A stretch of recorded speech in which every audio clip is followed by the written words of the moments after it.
আৰু বহুত কথা আছে। মই লেডিজ মানুহ হয় যদি চেমেণ্ডামান হ'ব পাৰিছোঁ, আপোনালোকে কিয় নোৱাৰিব?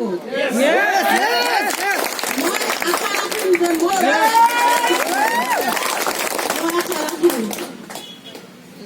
ভাবা নাছিলো মই 5 ষ্টাৰ হোটেল কেনেকুৱা মই চাম যে মোৰ জিন্দিগত। এতিয়া মই থাইলেণ্ড মোৰ ৰিচিভ হ'ব ইণ্ডিয়াৰ বাহিৰত। দিল্লী, আগ্ৰা, জয়পুৰ। কিন্তু কিবা এটা বেলেগ কামত মই যদি গ'লো হয়, মই এইটো নাপালো হয়। কোনটোত পাইছোঁ? আমাৰ ভাৰতৰ ৰাষ্ট্ৰপতি APJ আব্দুল কালাম আমাৰ সকলৰ কাৰণে যি ভাল বস্তু বনাই থৈ গৈছে।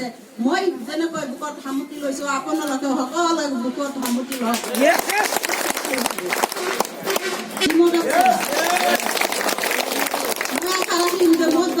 যাতে আমাৰ অৰিয়েন্টত যিমান মানুহ আশা আকাংক্ষা লৈ আহিছে, 2 বছৰমান হৈছে। টোটেল ইনকাম আপোনাৰ কিমান আছে? আজিলৈকে অলপ ক'ব পাৰিব নে? শেয়াৰ কৰিব পাৰিব? পাইম ছাৰ, 8 লাখ টকা ইনকাম হৈছে।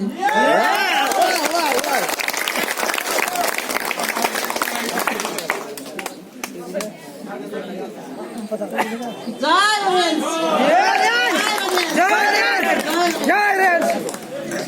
Thank U.